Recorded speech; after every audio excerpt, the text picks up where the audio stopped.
You're listening to Strange by Nature, your guide to the strange, weird, unbelievable, and improbable wonders of the natural world.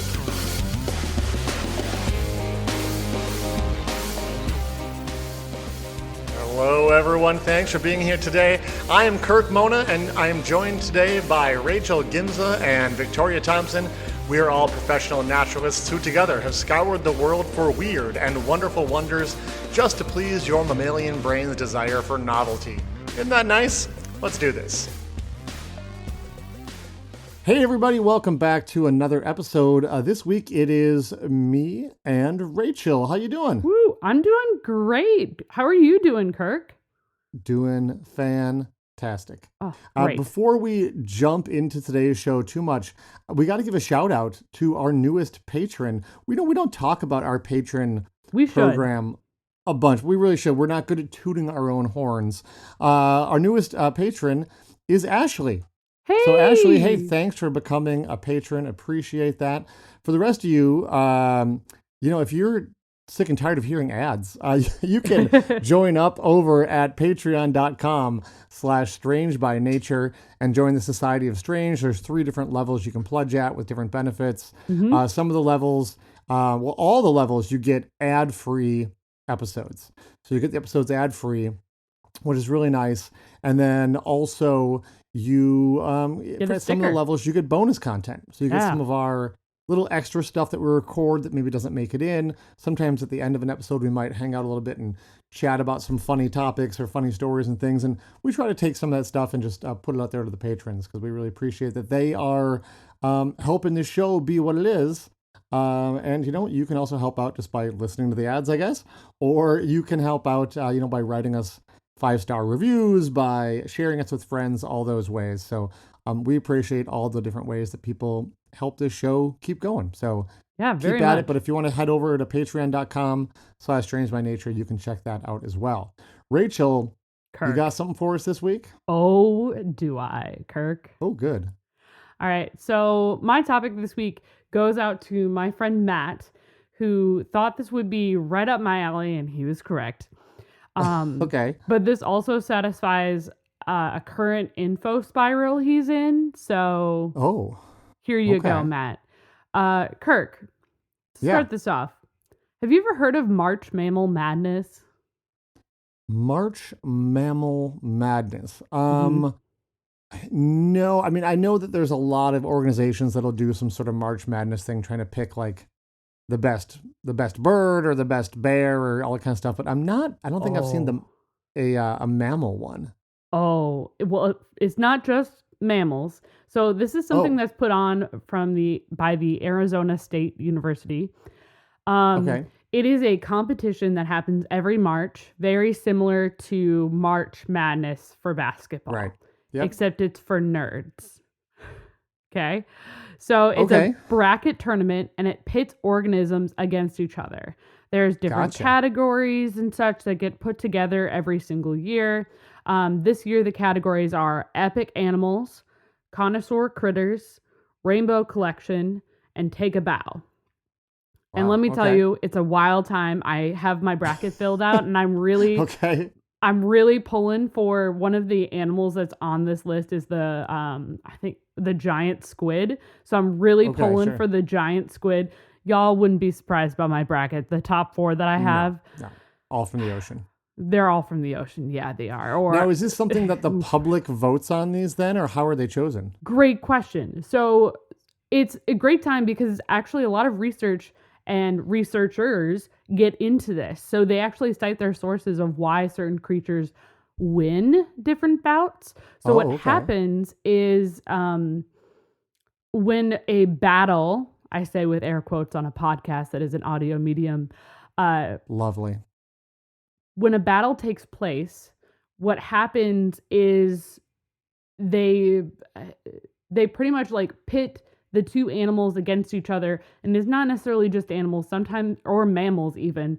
I think it started off as mammals, but it is spread throughout the animal kingdom. Like this year, for example, there's a cobra lily and like a pitcher plant and So there's other things that are So we're on not even this. doing just animals. Yeah. No, sometimes there are plants on there.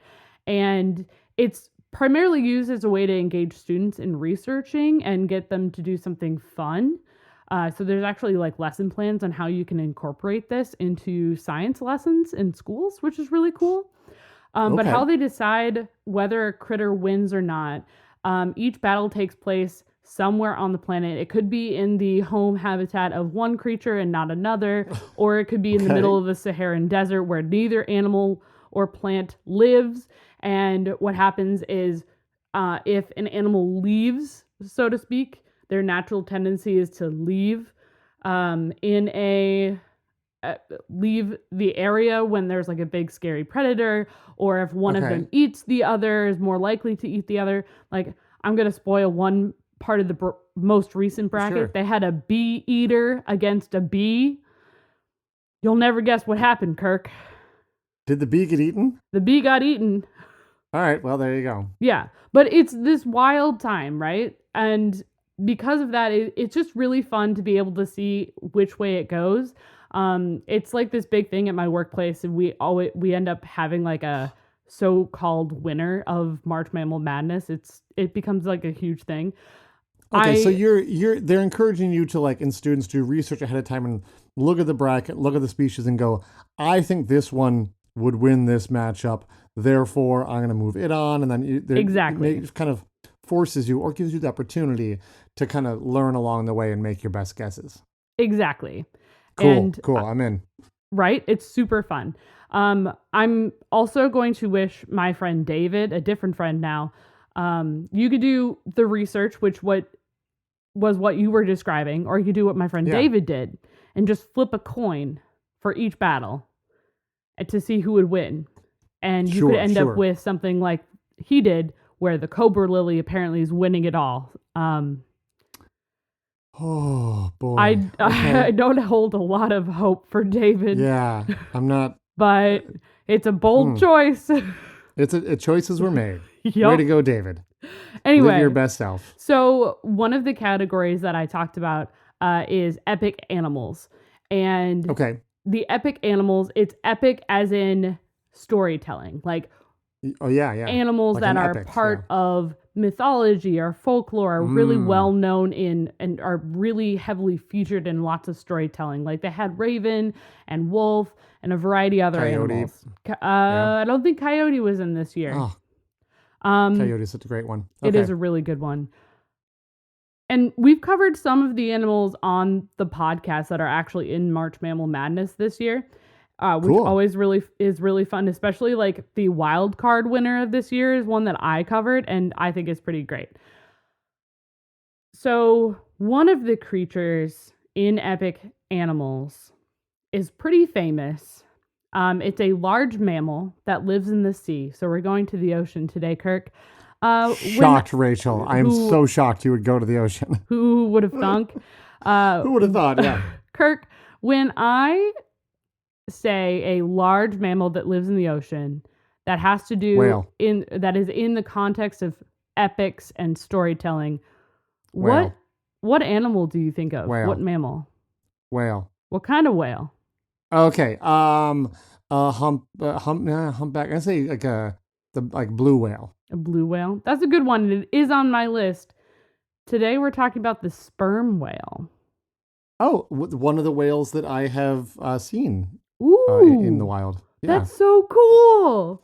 When I was in Norway, we went on a sort of a whale safari up in the Lofoten Islands and got to go out on a ship and go look for whales. Oh, that's so cool, Kirk. It was.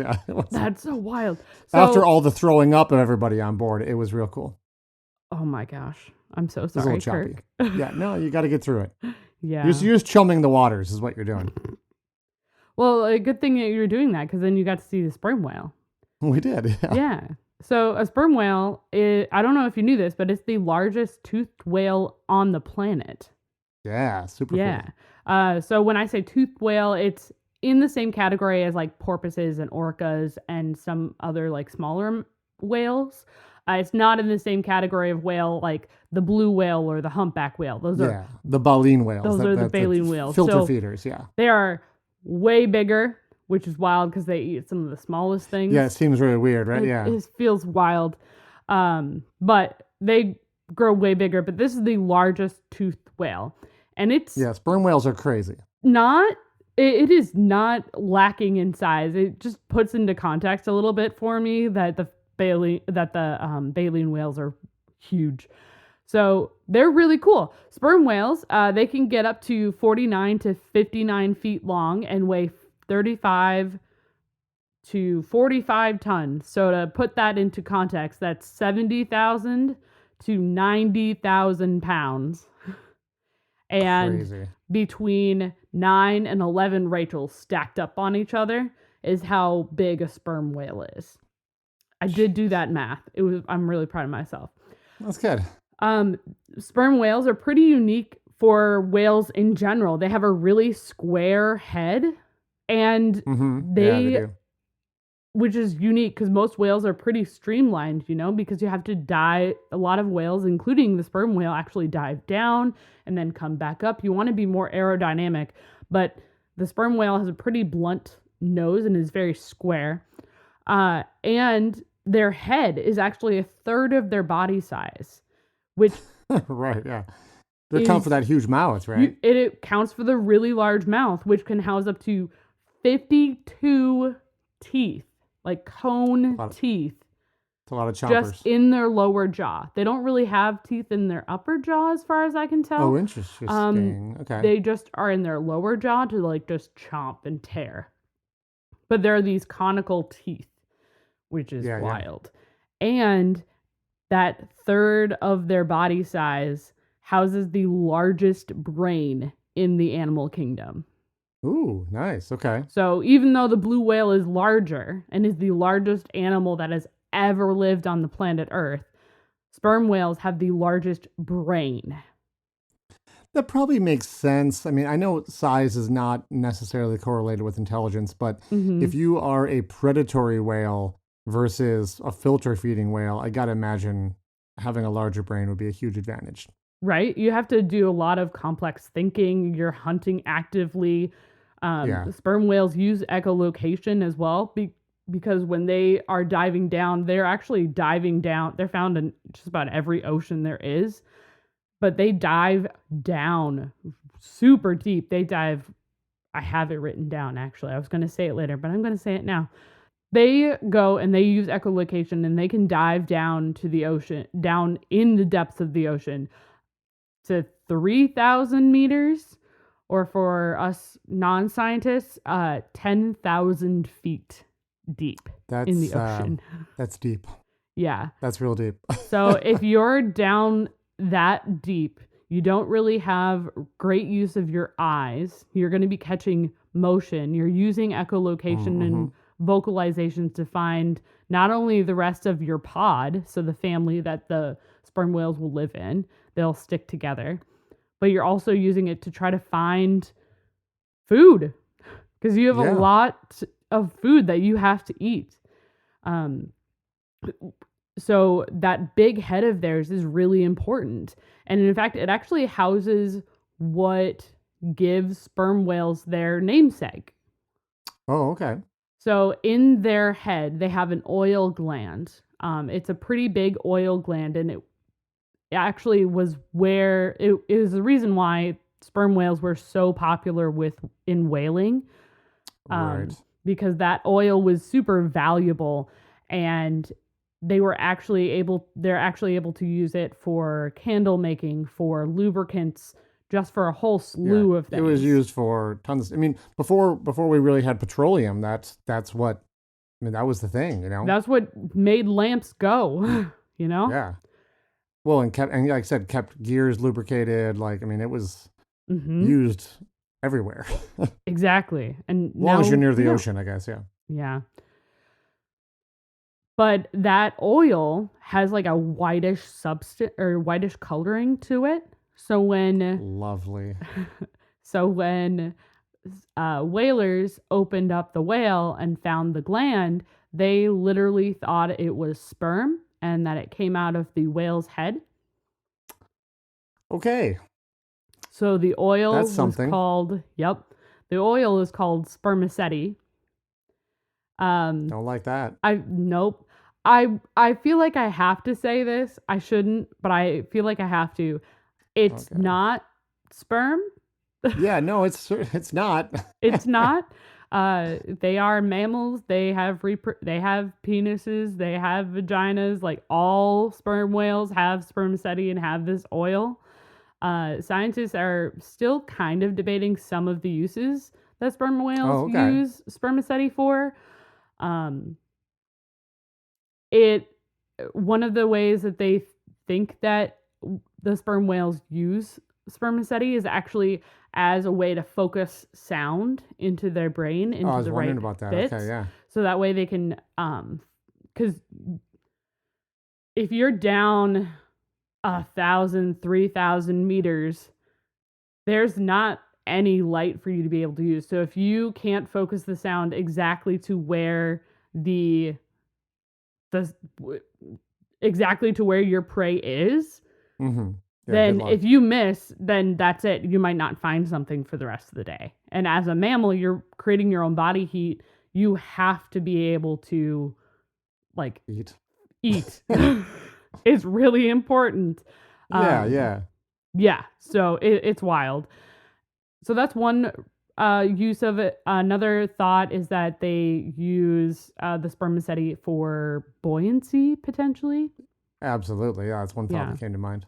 So like a swim bladder would be in a fish. Exactly. Or I think even sharks will use more like they use oil, but I think more around their liver or something like that, like in lieu of a swim bladder. So that when you're talking about like a large volume of oil in your body, I'm like, aha, buoyancy. Aha, that doesn't water. It could, like many things in nature, it can serve more than one purpose too. Exactly. It probably does. That would make a lot of sense. Absolutely. Especially since, so I mentioned that they go down super deep into the ocean. Like, oh my gosh. It's a good thing that they have really good lung capacity as well, because sperm whales are able to hold their breath up to 2 hours. Oh, that's 2 hours is just... It's a long time. To give some comparison... Humans can go without fresh oxygen on average 3 minutes. Yeah. Some people can train themselves to go longer, but on average it's 3 minutes, and then we start getting into trouble. Beavers have bigger, better lung capacities than we do. It's what is it, 15 minutes at least? Yeah, I don't know the exact number on beavers. I do know though when I was looking for sperm whales and when I've seen other whales too, once you see them dive, if they flip their tail or their fluke, up in the air to do a dive, it's like, well, that's done now. That's it. We're not gonna.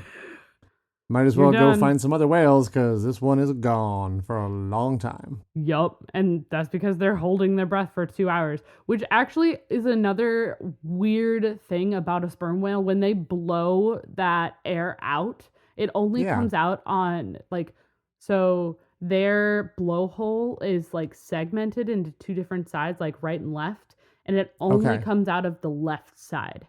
Huh? On all of them, huh? Uh-huh. Which is on weird. All of them? On all of them. Which is... That's cool. Weird, and very unique. Good for them. That's how the sperm whale do. Yeah. So when they're diving down and holding their breath for an insane amount of time, they actually are going down to hunt another creature that we've had on the show. A variety of them, actually, we've had on the show. They are looking for those squid. That is actually what came into context for a lot of mythology around, not giant squid, because giant squid do exist, but the monster squid that everybody Kraken, was kind of thing, the Kraken and everything, because they would come up with all of these scars all over their faces and bodies because their favorite food is squid. So they're fighting and eating colossal squid.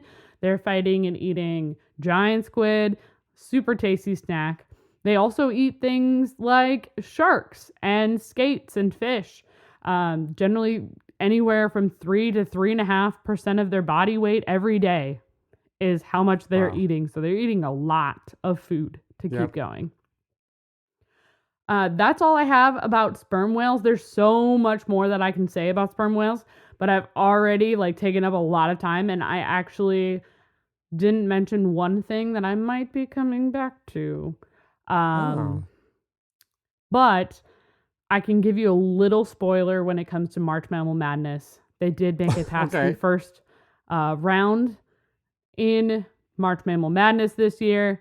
And hopefully, with the context of everything that I just said, it can give you a little more of that epicness that is this creature. So that's all I have for you this week. We're going to take a quick break, and when we return, it'll be Kirk.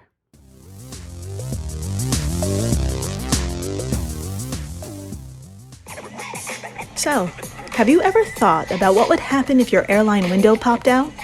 Or if you could build a jetpack using only machine guns?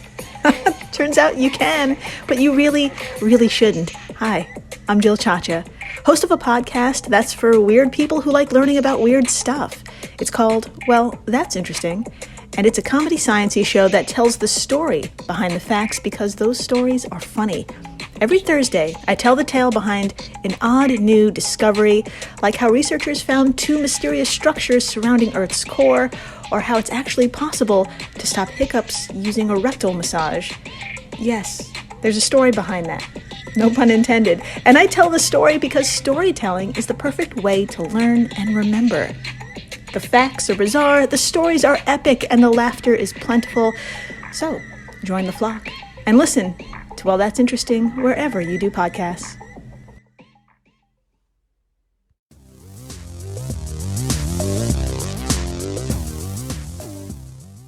Hey everybody, we are back. Now, Rachel, there's you brought up something funny in your story that you'll see why I had to sort of smiled when you brought this up. But for 13 years, I worked at a place called Warner Nature Center, and it was Minnesota's oldest nature center. But sadly, it shut down a few years after I left. And while I was there, though, there were some really amazing times, and it was fun to learn about some of the stories of the times from before I had worked there, because it had been open for over 50 years. Mm-hmm. So I was there, like I said, for 13 years, but the center had actually opened in, I believe, 1965. And by the time I got there, we had all these empty concrete pads in the woods, some that still had like cages on them. And I asked about this, and it turns out the center used to do animal rehab as well as doing like education stuff. And this is kind of before there was like a dedicated rehab center in the area that we live in. And so it was really wild to hear some of the just absolutely bonkers stories from the time about some of these animals they took in and whatnot. I'm not even There was surprised. also, it was kind of the Wild West back then. There was also stories of introductions. So they were trying to establish populations of missing species when the land was transitioned from essentially farmland to nature centers. So they looked at what was missing and they tried to add it in. They released turkeys. They released Canada geese, and notably for the story I want to tell today, they released beavers. Oh, and you had just mentioned beavers. I did just talk about beavers. Oh, yeah. Fun. Now, I may have mentioned a little part of this either on the show or maybe when we were talking with our patrons, but the story I heard at the time when they wanted to reintroduce beavers is they put out the word saying, hey, we're looking for some beavers. And eventually one turned up. I don't know if this was the DNR or some trappers. I don't recall that part of the story. But I think there was some beavers that were nuisance beavers that were trapped, and they're like, hey, yeah, no, we'd rather relocate them than kill them, so we'd be happy to give them to you.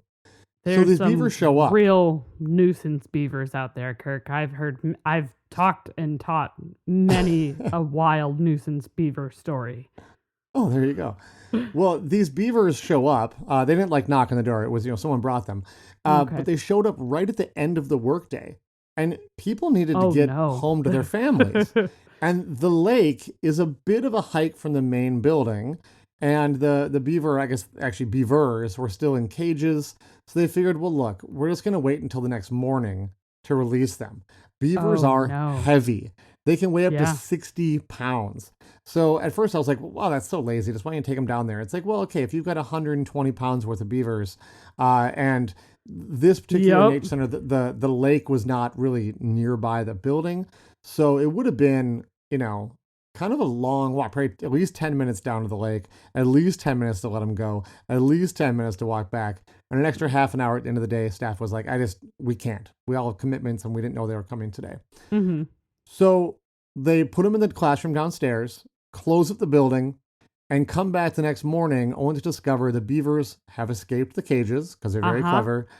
And they'd had free reign of the building all night. Oh, no. And the beavers, wanting to get outside, had gone up to the second story of the building and discovered these enormous, absolutely enormous picture windows that are like probably 6 feet high and 12 feet long, along kind of the whole back of the building. It was a very cool building. And these are only about a foot off the ground. So the beavers wanted to get through this invisible force field, chewed the wood off of every windowsill in the entire building by morning time. They did a lot of damage. Yeah. Now by the time that I got there decades later, the descendants of those clever beavers were still living on the lakes of the nature center, which is really cool. That is cool. Wait, did they actually escape, or were they just had some fun snacks? No, they did not get out. They just snacked on the windowsills and other things in the building, and then the staff had to round them up and get them down to the lake. I'm not really sure if they actually got them back into the traps and down to the lake, or if they just opened the doors and were like, "Get out, just find your own way to the lake." Good luck. I don't recall that part of the story. Yeah. Listen for the sound of running water. Good luck. Yeah, you'll figure it out.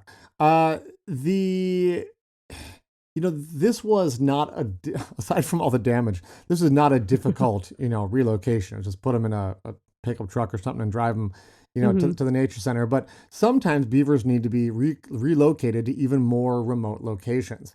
And there's a few ways you can do that. If there are roads of any kind, you can take a truck or like an ATV. Beavers have been carried places in backpacks. I've talked about that story, yes. Yeah, really not fun. If you have 50 miles or something to go. I've even seen photos of beavers being transported on horseback. They basically put a box on each side of the horse, like saddlebags. That is a wild thing to do. Yeah, and these methods have all been developed because sometimes you need to get beavers to these remote locations. And if there's no roads, you got to find a way to get them there. Kirk, are you talking about the relocation that I'm thinking about? Maybe. We have to wait and see. Okay. In the old days, beavers were mostly relocated because they were a nuisance. Although we did know that they had, beneficial environmental, reasons for relocating them as well. We now really, I think, understand that they can be beneficial to habitat. And the relocation I want to talk about, Rachel, I think you might know where this is going. Back at the end of World War II, some folks came up with what has got to be the most amazing beaver relocation method ever. I'm Quite so simply, excited. They threw them out of airplanes. Yes! But specifically, before you think this is too cruel, they threw them out with parachutes. Now, this look, is the one I thought you were talking about. If you're picturing beavers jumping out of a plane with their goggles on and little mini parachute packs on their backs, I'm afraid you're going to be disappointed. That's not what they did. They actually created... The only image that will live in my brain, though. Kirk. I know. It's just fabulous. They created 2-part boxes like that were like a bottom and a lid. And you could put 2 beavers in, and then a parachute could be attached to that. And when the boxes would land, I got varying information. Some said that the lids would spring open. Some reports said the beavers actually had to push the top off to get out. But at any rate, they would land and then they could escape into the wild. So to be clear, this is completely bonkers. Oh, that is so bonkers. I mentioned this just after World War II. This actually has a lot to do with World War II. So this was in Idaho. And at the end of the war, there was a population increase in many places around the country. And many returning vets and other people began to move out of cities and into more rural areas where they wanted to build homes. And this created more conflicts between humans and beavers. Essentially, humans created more nuisance beavers. The beavers are just doing their thing, but suddenly they were a nuisance. Right.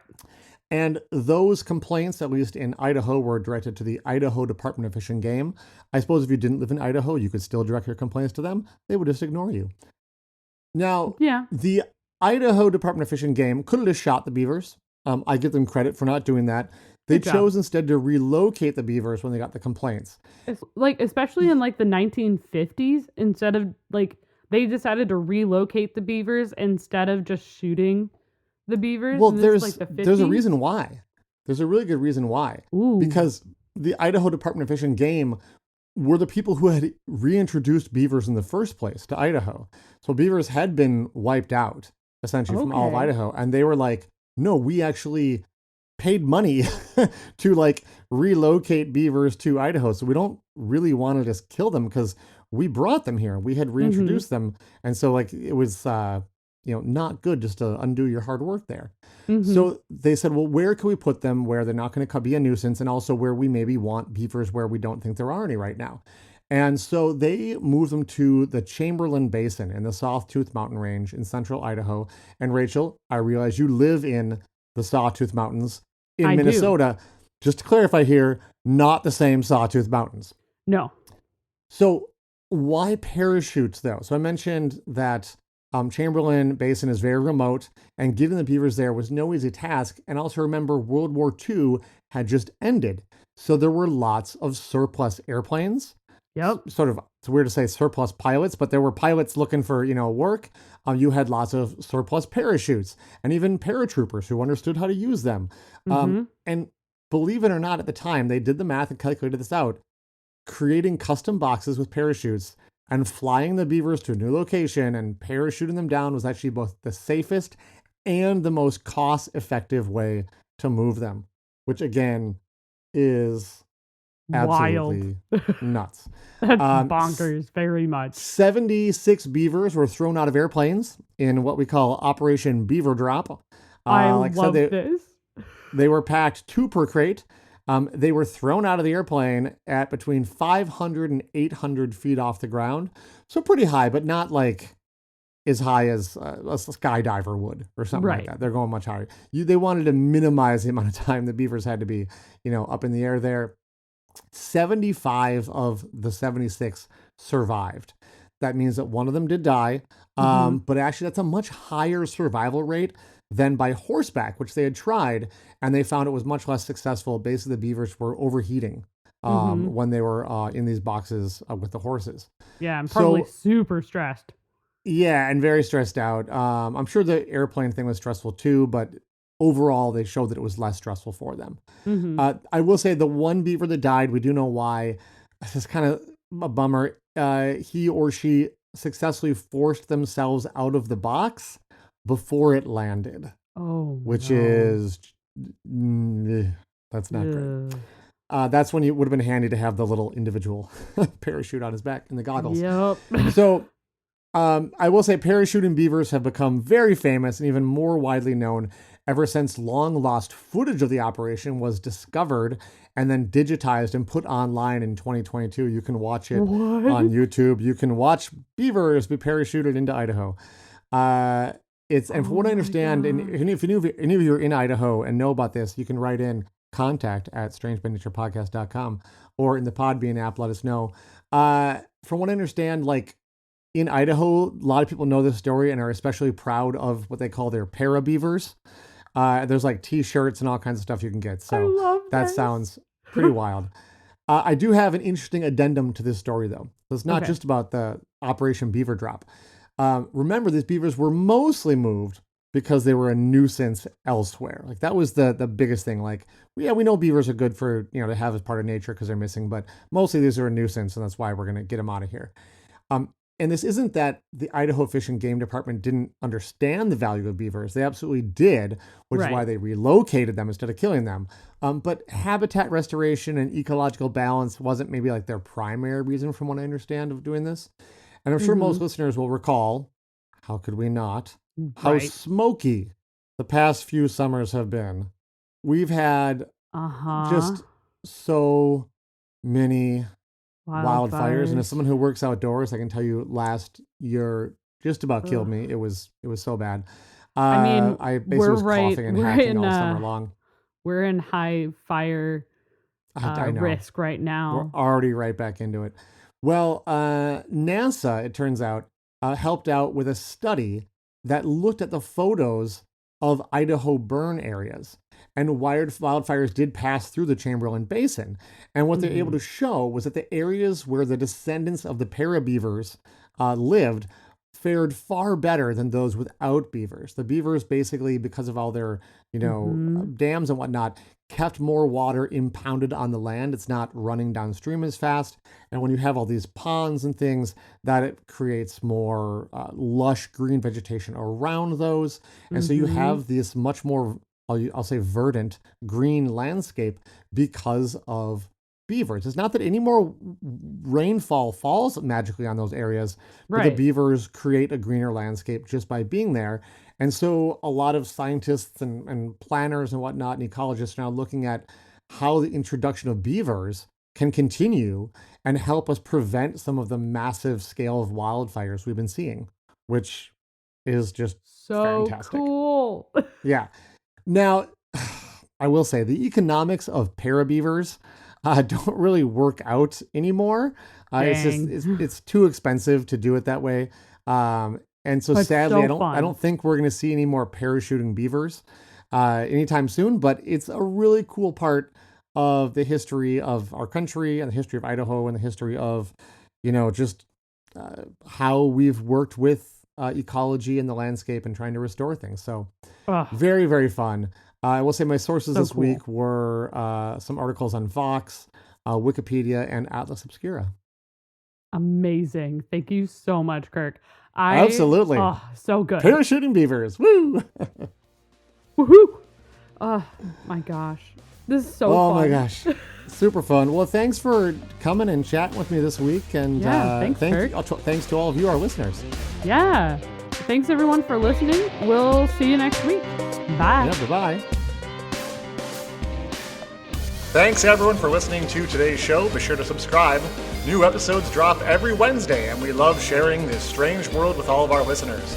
If you would be so kind as to leave us a 5-star review, that would be great. It lets other lovers of the strange discover the show. You can reach out to us on social media by searching for Strange by Nature Podcast on Twitter, Facebook, and Instagram. You can send us an email as well. Our address is contact@strangebynaturepodcast.com. If you want more information about the show, you can also check out our website, which is strangebynaturepodcast.com. Until next week, get outside, stay curious, and embrace the strange.